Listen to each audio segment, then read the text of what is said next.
আসসালামু আলাইকুম। আমি মোহাম্মদ বেলাল হোসেন। আজকে আমরা Roni Parvez triple E job solution বইয়ের এসি সার্কিটের 119 নাম্বার ম্যাথ থেকে আলোচনা শুরু করব। এই হচ্ছে 119 নাম্বার ম্যাথ, যেখানে ভোল্টেজের ভ্যালু দেয়া আছে, কারেন্টের ভ্যালু দেয়া আছে, নির্ণয় করতে বলছে কি রিয়েল পাওয়ার এবং রিঅ্যাক্টিভ পাওয়ার। তো চলুন ম্যাথটা খাতার মধ্যে নিয়ে সলভ করি। এই হচ্ছে ম্যাথটা। তো আমরা এই সমস্ত ম্যাথ করার জন্য বেসিক কনসেপ্টগুলো কী শিখেছি, যে সর্বপ্রথম দেখতে হবে যে ফ্রিকোয়েন্সি সেম কিনা। যদি ফ্রিকোয়েন্সি সেম থাকে তাহলেই মূলত রিয়েল পাওয়ার বা অ্যাক্টিভ পাওয়ার আসবে। তো দেখুন তো, ভোল্টেজের ক্ষেত্রে ফ্রিকোয়েন্সি যা, কারেন্টের ক্ষেত্রে ফ্রিকোয়েন্সি সেম, মানে এখানেও যা এখানেও তাই। তার মানে এদের মধ্যে রিয়েল পাওয়ার বা অ্যাক্টিভ পাওয়ার পসিবল। তো একটা কন্ডিশন আমরা দেখলাম। এরপরে কি করতে হবে, মানে দুটার ক্ষেত্রে একই সাইন নিয়ে আসতে হবে। এখানে যদি কসাইন নিয়েছে তাহলে এটাকেও কসাইন করতে হবে, অথবা এটা যদি সাইন থাকে এটাকেও সাইন করতে হবে। তো তাহলে আমরা এবার দ্বিতীয় কন্ডিশনটা ফিল আপ করে নেই। তো দেখুন, আমি সবসময় সাইন নিয়ে করি, তার মানে কারেন্ট আমার সাইন আছে, আমি এখন ভোল্টেজকেও সাইনে নিয়ে আসব। তো ভোল্টেজকে যদি সাইনে আনতে হয় তাহলে দেখি, নর্মালি আমি কীভাবে শিখছি, এইভাবে যা ইতিপূর্বে আপনাদের কয়েকবার বলে দিয়েছি, যে এটাকে আমি প্লাস সাইন ধরি, এটাকে মাইনাস সাইন, এটা প্লাস কস, এটা মাইনাস কস। তো এখন দেখি তো, এই প্লাস কস যদি এই দিকে আসে তাহলে সে প্লাস হয়, এই দিকে যদি যায় তাহলে সে মাইনাস হয়। এই প্লাস সাইন এই দিকে যদি যায় তাহলে প্লাস হয়, এদিকে যদি আসে মাইনাস হয়। এটা আবার এই দিকে গেলে প্লাস হয়, এদিকে গেলে মাইনাস হয়। তো মোট কথায় আমি দেখছিলাম কি, যদি ক্লকওয়াইজ হয় তাহলে মাইনাস হয়, অ্যান্টি ক্লকওয়াইজ হলে প্লাস হয়। তো এখানে দেখুন, প্লাস কস কোন দিকে গেছে, প্লাস 15 ডিগ্রি গেছে। তার মানে প্লাস কস কোন দিকে আসছে, প্লাস দিকে আসছে। কত ডিগ্রি, 15 ডিগ্রি। তো এই হচ্ছে 15 ডিগ্রি আসলো, ধরলাম এখানে এটা কত, 15 ডিগ্রি। তো আমি এটাকে সাইন থেকে কল্পনা করব, কোন দিকে, প্লাস দিক দিয়ে কল্পনা করব। তাহলে দেখি, এটা দিলাম কি সাইন, তারপর ফ্রিকোয়েন্সি কত, ওমেগা টি প্লাস। তাহলে এইখান থেকে যদি আমি হিসাব করি, এটা হচ্ছে কত, 90, আর এটা কত, 15। তাহলে 90 আর 15 কত হয়, 105। এই হচ্ছে 105। তাহলে আমি ভোল্টেজ পাইলাম। এখানে তো কারেন্ট আছেই, সাইনের ভোল্টেজটাও কি হইলো, এবার সাইন হইল। এখন আমরা এটা পাওয়ার নির্ণয় করব। তো রিয়েল পাওয়ার যদি করি, সূত্র আমরা কি জানি, যে ভি আই কস থিটা, অর্থাৎ ভোল্টেজ থাকবে, কারেন্ট থাকবে, আর কস থিটা থাকবে। তো এখানে ভোল্টেজটা কি হবে, ভি ম্যাক্সিমাম না আরএমএস? অবশ্যই যখন আমরা পাওয়ার নির্ণয় করব সব সময় আরএমএস হিসাব হবে, আরএমএস হিসাব হবে। কিন্তু এইখানে দেখুন তো, ভোল্টেজ কীরকম দেওয়া আছে, 100 কত পাইলাম, 105 ডিগ্রি, আর আই কত দেওয়া আছে, 15 ডিগ্রি। এই যে ডাটাটা, এই ডাটাটা কি ম্যাক্সিমাম ডাটা, কাজে এটাকে আরএমএসে নিতে হবে। তাহলে নেই, আরএমএসে নিলাম, √2 দিয়ে যদি ভাগ দিই তাহলে সে ম্যাক্সিমাম ভোল্টেজটা আরএমএস হয়ে যাবে।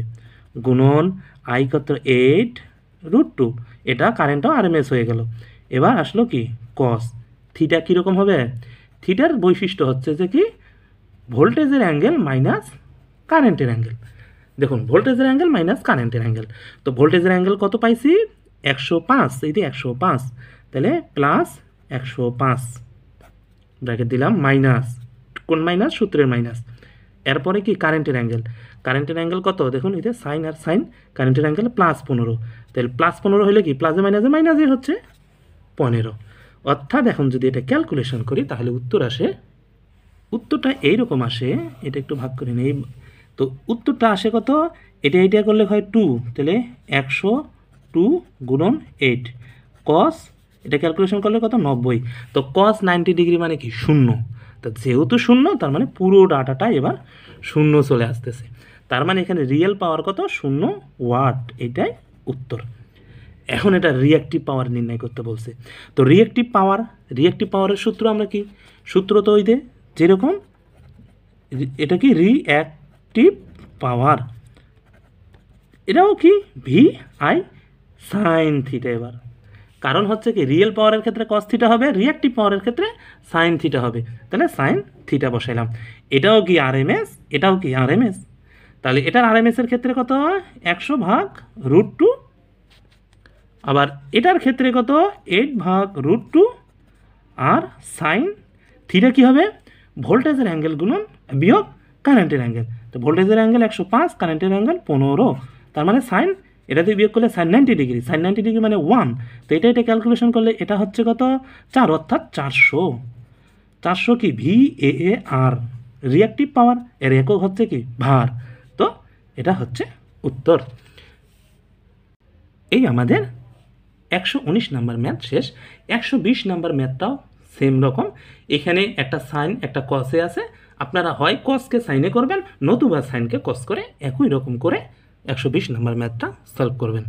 এবার আমরা দেখব 121 নাম্বার ম্যাথ। এই দেখুন 121 নাম্বার ম্যাথ। এখানে ভোল্টেজের ইকুয়েশন দেওয়া আছে, কারেন্টের ইকুয়েশন দেওয়া আছে, নির্ণয় করতে বলছে কি অ্যাভারেজ পাওয়ার। তো চলুন আমরা ম্যাথটা খাতার মধ্যে নিয়ে ইজিলি সলভ করি। এই হচ্ছে ম্যাথটা। তো সর্বপ্রথম আমরা কি দেখছিলাম, এর আগে কন্ডিশন বললাম কি যে দেখব ফ্রিকোয়েন্সিগুলো কার কার সেম হচ্ছে। তো ফ্রিকোয়েন্সি সেম, দেখুন ভোল্টেজের এইটার ফ্রিকোয়েন্সির সাথে কারেন্টের এইটার ফ্রিকোয়েন্সি সেম, তার মানে এর সাথে এর অ্যাভারেজ পাওয়ার পসিবল। আবার দেখি এটার ক্ষেত্রে এটা 2 ওমেগা টি, তার মানে এটা 2 ওমেগা টি, কারেন্টের ক্ষেত্রে কি এটা 2 ওমেগা টি, তার মানে এর সাথে এর অ্যাভারেজ পাওয়ার পসিবল। আবার দেখুন এখানে মাইনাস প্লাস এগুলো দেখে বিচলিত হওয়ার কোনো কারণ নেই, এগুলোর কোনো দাম নেই আপাতত।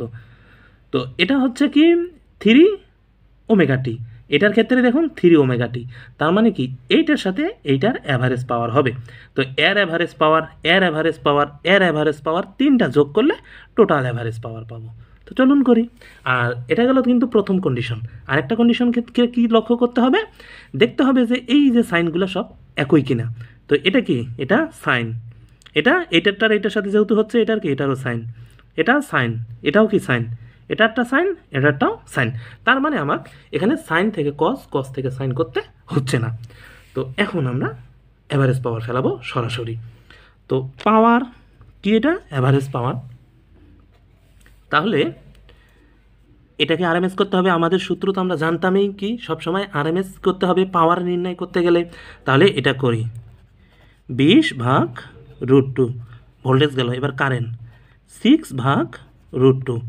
এবার সূত্র কস থিটা, থিটা হচ্ছে কি যে ভোল্টেজের অ্যাঙ্গেল মাইনাস কারেন্টের অ্যাঙ্গেল। তো ভোল্টেজের অ্যাঙ্গেল কি কিছু দেওয়া আছে এখানে 0, তাহলে ভোল্টেজের অ্যাঙ্গেল 0 মাইনাস কারেন্টের অ্যাঙ্গেল কত 20 প্লাস। আবার এটার ক্ষেত্রে আসবো, তো এটা হচ্ছে কি ভোল্টেজ √2 গুণন কারেন্ট 2 আছে √2। দেখুন এখানে যদি ফ্রিকোয়েন্সি যেমন দেখুন এইটার সাথে এটার কিন্তু অ্যাভারেজ পাওয়ার আসবে না, এটার থেকে এটার আসতেছে কারণ ফ্রিকোয়েন্সি সেম, এটার ক্ষেত্রে ফ্রিকোয়েন্সি সেম, এটার ক্ষেত্রে ফ্রিকোয়েন্সি সেম। যদি ফ্রিকোয়েন্সি ভিন্ন আসবে তাহলে তখন তার সঙ্গে অ্যাভারেজ পাওয়ার 0 আসবে।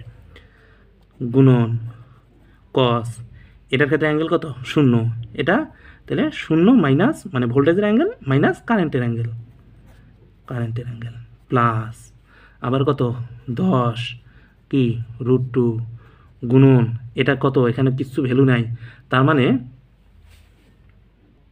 কি আছে 1 আছে, কিছু নেই মানে 1, তাহলে 1/√2 গুণন এবার আসবে কি কস, কসে কি আছে এটার ক্ষেত্রে 0 ডিগ্রি, এটার ক্ষেত্রে 60, তাহলে 0 মাইনাস 60 ডিগ্রি। এখন এইগুলো যোগ করে যা হবে তাই উত্তর। এটার একটা রুট কাটা গেলে খালি সাথে থাকে 2, 2 থেকে 10 গেলে 10, 10-এর সাথে এটা গেলে 60, তাহলে 60 গুণন এটা হচ্ছে কি কস -20, সরি কস -20 প্লাস, অর্থাৎ আমরা এটা ক্যালকুলেশন করলে উত্তর পাবো, উত্তর আসে কত 71.87 ওয়াট। এই হচ্ছে উত্তর। এবার দেখব তারপরের ম্যাথটা। এবারে দেখি 122 নাম্বার ম্যাথ। এখানে কি ভোল্টেজ দেয়া আছে, ভোল্টেজের ইকুয়েশন দেয়া আছে এবং কারেন্ট দেয়া আছে। নির্ণয় করতে বলছে কি পাওয়ার ফ্যাক্টর। দেখুন পাওয়ার ফ্যাক্টর, এর আগেরগুলো যখন করছি কোনোটাতেই পাওয়ার ফ্যাক্টর করি নাই, এবার আমরা পাওয়ার ফ্যাক্টর নির্ণয় করব। চলুন ম্যাথটা খাতার মধ্যে নেই। এই হচ্ছে ম্যাথটা। দেখুন এই ম্যাথটার ক্ষেত্রে একটা কনফিউশন বিষয় আসছে যে Roni Parvez triple E job solution বইয়ে তারা যে নিয়মে করছে, আমি যে নিয়মটা জানি সেই নিয়ম হিসেবে ওনার ম্যাথটার সলিউশন আমার কাছে ভুল মনে হচ্ছে। এখন আপনারা চাইলে এই ম্যাথটা নিয়ে আরেকটু জাস্টিফাই করে দেখতে পারেন। আমি আমার নিয়মটা এখন করাবো, আমার মতে আমারটা ঠিক। এখন আমি জানি না ওনারটা সঠিক কিনা। যদি আমার ম্যাথের সলিউশনটা আপনাদের ভুল মনে হয় অবশ্যই কমেন্ট বক্সে আমাদের জানাবেন, আমি আমার কারেকশন করে নিব। তবে আমি এটুকু বলতে পারি যে আমার সলিউশনটা ভুল হওয়ার কথা না। তো চলুন আমরা ম্যাথটা করি। সর্বপ্রথম কি করব, যে দেখব যে কার সঙ্গে কার ফ্রিকোয়েন্সি মিল আছে, অর্থাৎ এটার সাথে এটার ফ্রিকোয়েন্সি মিল, তার মানে এর সঙ্গে অ্যাভারেজ পাওয়া সম্ভব। এটার সাথে এটার ফ্রিকোয়েন্সি মিল, অ্যাভারেজ পাওয়া সম্ভব। দেন পরের স্টেপ কি, সাইনগুলো দেখব যে এটার সাইন এটার সাইন, যেহেতু এটার ফ্রিকোয়েন্সি সেম হয়েছে কাজে আর সাইনগুলো সেম কিনা সেটা দেখে নেই। এটার সাইন সেম, এটার সাইন যেহেতু এটা 300 300, তার মানে এটার সাইন সেম। তো এখানে দেখা যাচ্ছে সাইন বা কস, কস বা সাইন করার দরকার নেই। এখন দেখি তাহলে এই যে এই কস থিটা আমরা কিভাবে নির্ণয় করব, আমরা এভাবে নির্ণয় করব, পি সমান সমান ভি আই কস থিটা। যদি আমি পাওয়ার পাই আর V R M S I R M S পাই, এগুলো তো আর এম এস, এটাও আর এম এস, তাহলে V R M S I R M S যদি পাই সেক্ষেত্রে আমি কি করতে পারবো, কস থিটা পাবো। দেখুন এখানে V R M S total, অর্থাৎ এই ভোল্টেজের total V R M S এবং কারেন্টের টোটাল ভিআরএমএস আইআরএমএস। তো কারেন্টের আইএমএস ভোল্টেজের আরএমএস যদি আমরা পাই আর এবং পাওয়ার টোটাল পাওয়ারটা যদি নির্ণয় করতে পারি তাহলে আমরা টোটালটারে কস থিটা নির্ণয় করতে পারবো। তাহলে কীরকমভাবে, তাহলে আগে টোটাল পাওয়ার নির্ণয় করি। তো টোটাল পাওয়ার নির্ণয় করতে গেলে কী করতে হবে, এই স্পেসিফিক এইটার আরএমএস √2, কারেন্টের আরএমএস √2, কারণ হচ্ছে কি এদের ফ্রিকোয়েন্সি এই দুইটা সেম, যার কারণে কস থিটা এর অ্যাঙ্গেল আছে 9, তাহলে 0 মাইনাস কত 60 প্লাস এটা কত 15, এখানে কি √2 গুণন 20 √2 কস থিটা অ্যাঙ্গেল আছে 9, 0 মাইনাস কত 30, তাহলে ক্যালকুলেশন করি কি আসে 254.9 ওয়াট। তাহলে আমরা এটা পিটি পাইলাম, অর্থাৎ এই পিটিটা পাইলাম। তো এখন এই ভিআরএমএস টি অর্থাৎ টোটাল ভিআরএমএস, এখন টোটাল আইআরএমএস যদি পাই তাহলে আমি খালি জাস্ট এইদিকে ভাগ দিব, কস থিটা পাবো। তো এখন আমি দেখি তো ভিটি কীভাবে হয়, ভিআরএমএস টি মানে টোটাল, তাহলে টোটাল যদি নির্ণয় করতে পারি তাহলে এটার আরএমএস এটার আরএমএস। তো এটা নির্ণয় করার জন্য আমাদের এইরকম করে করতে হবে 100√2 স্কোয়ার প্লাস এটা আরএমএস স্কোয়ার, এটা আরএমএস স্কোয়ার 15√2 আরএমএস স্কোয়ার, এর উপর কী হবে স্কোয়ার, এই স্কোয়ারটা এদিকে এনে রুট দিলাম। তাহলে এইখানে যেটা পারবো সেটা হচ্ছে এইটা অর্থাৎ এইটা টোটাল আরএমএস। তাহলে টোটাল আরএমএস কত হচ্ছে দেখি, তো ভিআরএমএস আসতেছে কত 71.5 ভোল্ট। তাহলে আইআরএমএস কত আসবে, সেম নিয়ম যে রুট এটার মতো রুট, এটার স্কোয়ারটা এইদিকে যে √2, এটা আরএমএস স্কোয়ার।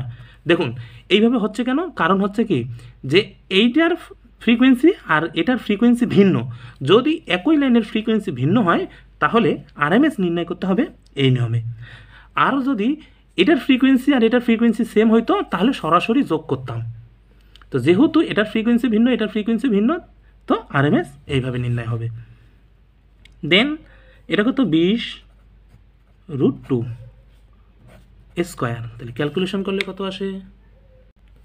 কত আসে 14.577 এম্পিয়ার। তাহলে এখন দেখি এই আরএমএস অর্থাৎ টোটাল, এটা আই এর টোটাল, এটা ভি এর টোটাল, টোটালটা যদি এখানে বসাই, পিটির ভ্যালুটা যদি এখানে বসাই তাহলে কস থিটা পাচ্ছি। তাহলে এখানে বসাই পিটি কত পাইছি 254.9, এরপরে আসবে কি ভাগ, অর্থাৎ এটা এইদিকে নিচে আসবে। তো কত এখানে 71.5 গুণন 14.577, এখানে কি কস থিটা। তো এটা ক্যালকুলেশন করলে আসে কত, কস থিটা সমান সমান 0.244। এটা হচ্ছে কি কস থিটা, কি এটা লিডিং। তো লিডিং কিভাবে বুঝলাম যে এটা লিডিং হবে, দেখুন এইখানে বেসিক কনসেপ্টগুলো মাথায় রাখতে হবে যে এটা লিডিং হওয়ার কারণ কি। তো সব সময় আমরা কি জানি কারেন্টের ক্ষেত্রে, এখানে দেখি যে কারেন্টের ক্ষেত্রে আমরা দেখুন এখানে অ্যাঙ্গেলগুলো কীরকম আছে 5 আর এটা কি 60 প্লাস এটা কি 20 আর এটা আছে কত 30। তো এটার অ্যাঙ্গেল দেখুন তো, এটার অ্যাঙ্গেলের ক্ষেত্রে +60, এখানে কত +30, ভোল্টেজের মধ্যে কোনো অ্যাঙ্গেল আছে নাই। তো আমরা কি যদি কি জানতাম যে কারেন্টের অ্যাঙ্গেল যদি প্লাস হয়, যদি প্লাস হয় তাহলে সেটা লিডিং, আর যে কারেন্টের অ্যাঙ্গেল মাইনাস হয় তাহলে সেটা ল্যাগিং। তো যেহেতু এই দুইটা এইরকম ইন ফেজে, দেখুন এখানে দেখাই, যে কোনো একটা থেকে দেখাচ্ছি আমি, যে দেখুন এটা প্লাস গেছে 60 ডিগ্রি, প্লাস গেছে 60 ডিগ্রি, এটা হচ্ছে ভোল্টেজ, ভোল্টেজের কোনো দেখুন অ্যাঙ্গেল নাই। তো এটা যদি ভোল্টেজ হয়, রেফারেন্স ধরলাম, এটা এখানে 0, তাহলে এ গেছে 60, আবার এ গেছে ধরেন 30, এ গেছে 30, তো দুইটা থেকে তো একটা ডাটা আসবে। তো এখানে দেখুন ভোল্টেজ থেকে সবাই এগিয়ে, তার মানে কি কারেন্ট এগিয়ে। তো ভোল্টেজ থেকে যদি কারেন্ট এগিয়ে থাকে তাহলে কি হবে, সেটা লিডিং হবে। যদি কারেন্টটা এদিকে পিছনে আসতো, অর্থাৎ -G থাকতো, তাহলে পিছনে আসতো, তাহলে ভোল্টেজ থেকে পিছনে আসতো, কারণ হচ্ছে কি প্লাস, এই ভোল্টেজের এই সাইডটা হচ্ছে প্লাস সাইড, এই সাইডটা হচ্ছে কি মাইনাস সাইড। তো সেক্ষেত্রে দেখুন যদি এই দিকে থাকতো, অর্থাৎ এগুলো মাইনাস থাকতো দুইটাই, আর এটা যদি রেফারেন্স শূন্যই সব থাকতো, তাহলে সেক্ষেত্রে সেটা ল্যাগিং হইতো। কিন্তু এখন কি এটা লিডিং, উত্তর